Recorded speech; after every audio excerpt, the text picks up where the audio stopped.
Welcome to my channel. Previous వీడియోలో Werner's theory గురించి తెలుసుకున్నాము. సో ఈ వీడియోలో వ్యాలెన్సీ బాండ్ థియరీ ద్వారా మెటల్స్ అనేవి లిగెండ్స్తోని కలిసి ఏ విధంగా సంక్లిష్ట సమ్మేళనాలను ఏర్పరుస్తాయో తెలుసుకుందాం. వ్యాలెన్సీ బాండ్ థియరీ తెలుసుకునే కంటే ముందు మనకి కోఆర్డినేషన్ కోవలెంట్ బాండ్ అనేది తెలియాలి. కోవలెంట్ బాండ్లో ఏంటంటే ఈచ్ ఆటం అనేది ఒక ఎలక్ట్రాన్ని డొనేట్ చేసుకొని ఆ ఎలక్ట్రాన్స్ ఈక్వల్గా షేర్ చేసుకోవడం వల్ల కోవలెంట్ బాండ్ అనేది ఫామ్ అవుతుంది. బట్ కోఆర్డినేషన్ కోవలెంట్ బాండ్లో ఏంటంటే ఓన్లీ వన్ ఆటం అనేది పేర్ ఆఫ్ ఎలక్ట్రాన్ని డొనేట్ చేసి ఈ పేర్ ఆఫ్ ఎలక్ట్రాన్ని టూ ఆటమ్స్ అనేవి ఈక్వల్గా షేర్ చేసుకుంటాయి.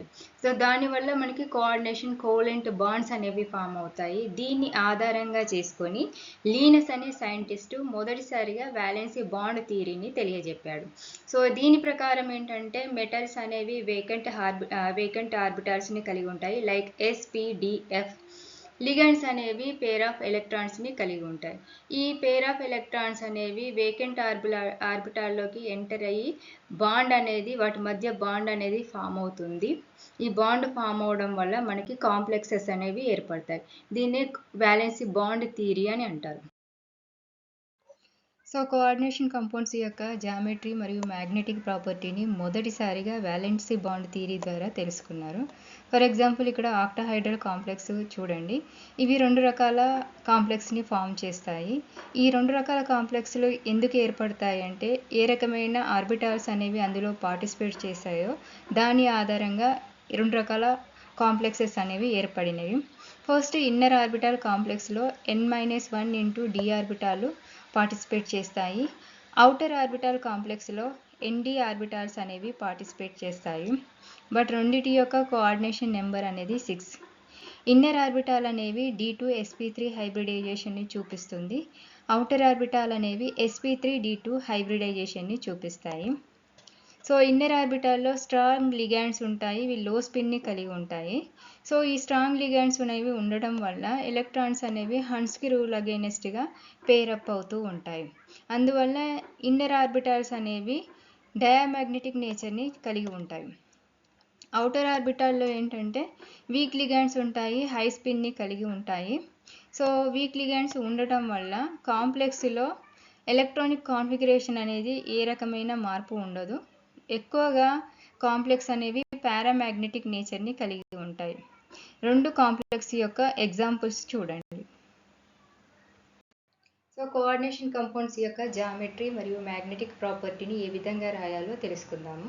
Example octahedral complex, that is hexa amine cobalt. First ఈ కాంప్లెక్స్లో మెటల్ని ఐడెంటిఫై చేయాలి, అది కోబాల్ట్. దాని atomic number 27. Then electronic configuration అనేది రాయాలి, 3d7 4s2 4p0. Next oxidation number ఏంటిదో తెలుసుకోవాలి. ఆక్సిడేషన్ నెంబర్ కోబాల్ట్ది +3 అంటే 3 ఎలక్ట్రాన్స్ అనేది కోల్పోయింది. సో నెక్స్ట్ ఎలక్ట్రానిక్ కాన్ఫిగరేషన్ ఏంటిది 3d6 4s0 4p. బట్ ఇక్కడ మనకి లిగాండ్ అనేది ఏ టైప్ లిగాండ్ ఉన్నది, స్ట్రాంగ్ లిగాండ్స్ అనేది కాంప్లెక్స్లో పార్టిసిపేట్ చేయదు. సో స్ట్రాంగ్ లిగాండ్ సమక్షంలో ఏంటంటే ఎలక్ట్రాన్స్ అనేవి పేరప్ అవుతాయి. సో ఎలక్ట్రాన్స్ పేరప్ అవ్వడం వల్ల మనకి d ఆర్బిటాల్లో రెండు వేకెంట్ ఆర్బిటాల్స్ ఉంటాయి, 4s0 4p0 ఉంటుంది. సో ఫస్ట్ ఎలక్ట్రాన్స్ అనేవి d ఆర్బిటాల్లోకి ఎంటర్ అవుతాయి, తర్వాత s, తర్వాత p ఆర్బిటాల్లోకి ఎంటర్ అవడం వల్ల D2 sp3 హైబ్రిడైజేషన్ అనేది ఏర్పడుతుంది. D2 మీన్స్ ఫస్ట్ ఎలక్ట్రాన్స్ అనేవి d ఆర్బిటాల్లోకి ఎంటర్ అవుతున్నాయి, నెక్స్ట్ s, తర్వాత p ఆర్బిటాల్. అందువలన D2 sp3 హైబ్రిడైజేషన్ అనేది ఫామ్ అవుతుంది. సో మనకి మ్యాగ్నెటిక్ ప్రాపర్టీ అనేది డయామాగ్నెటిక్ నేచర్ అనేది ఉంటుంది. ఎందుకు, ఎలక్ట్రాన్స్ అన్నీ పేరప్ అయి ఉన్నాయి కాబట్టి అవి డయామాగ్నెటిక్ నేచర్ని చూపిస్తుంది.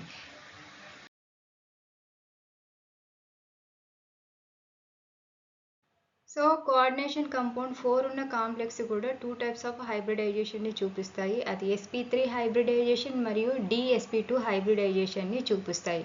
ఎందుకు చూపిస్తాయి అంటే దాంట్లో పార్టిసిపేట్ చేసే లిగాండ్స్ని బేస్ చేసుకొని వాటి యొక్క జామెట్రీ మరియు హైబ్రిడైజేషన్ అనేది చేంజ్ అవుతూ ఉంటుంది.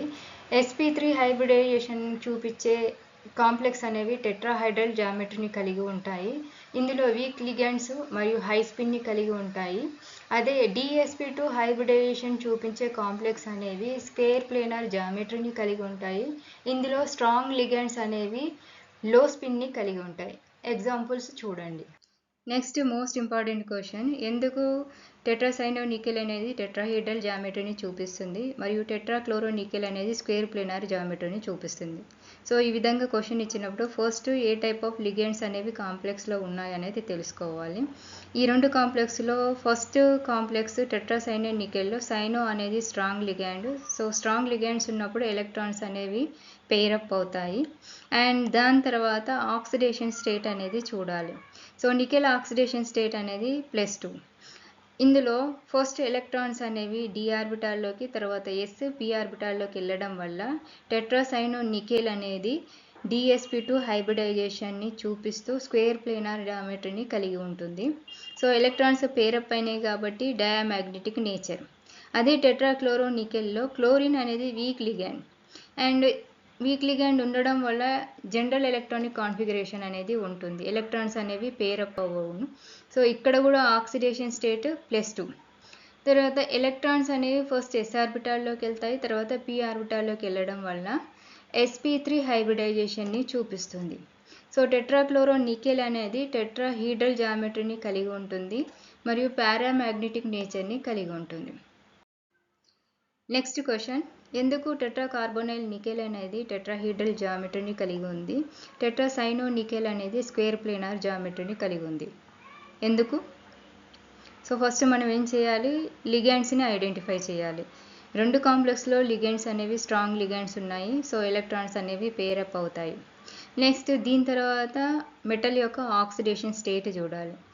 ఫస్ట్ కాంప్లెక్స్లో నికెల్ యొక్క ఆక్సిడేషన్ స్టేట్ 0, సెకండ్ కాంప్లెక్స్లో నికెల్ ఆక్సిడేషన్ స్టేట్ అనేది +2.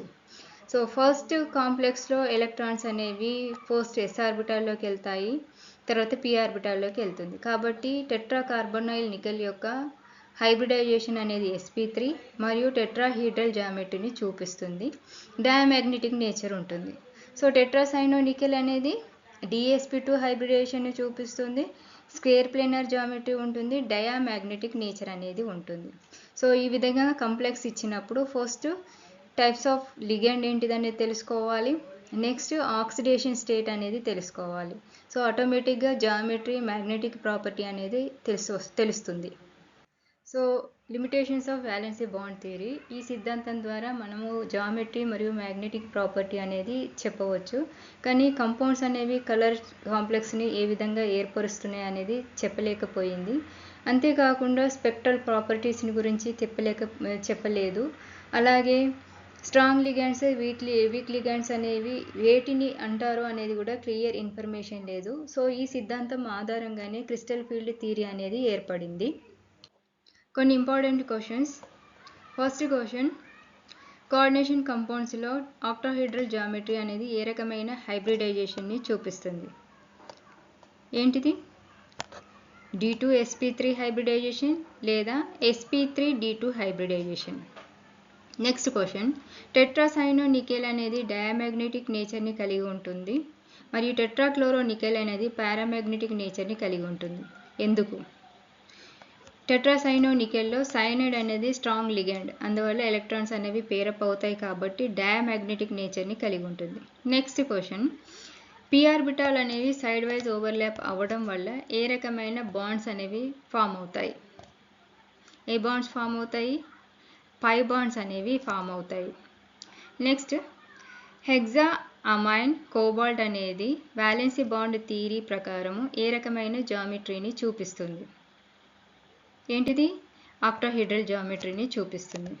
నెక్స్ట్, వ్యాలెన్సీ బాండ్ థియరీలో ఏ లోపం ఆధారంగా క్రిస్టల్ ఫీల్డ్ థియరీ అనేది డెవలప్ అయింది? ఏంటిది అది? వ్యాలెన్సీ బాండ్ థియరీ అనేది కలర్ అండ్ స్పెక్ట్రా అనేది చెప్పలేకపోయింది, స్పెక్ట్రల్ ప్రాపర్టీస్ని అనేది చెప్పలేకపోవడం వల్ల క్రిస్టల్ ఫీల్డ్ థియరీ అనేది డెవలప్ అయింది. ఇంకా మీకు ఏమైనా డౌట్స్ కానీ ఉంటే కామెంట్ బాక్స్లో రాయండి. Thanks for watching. Please like and share, subscribe my channel.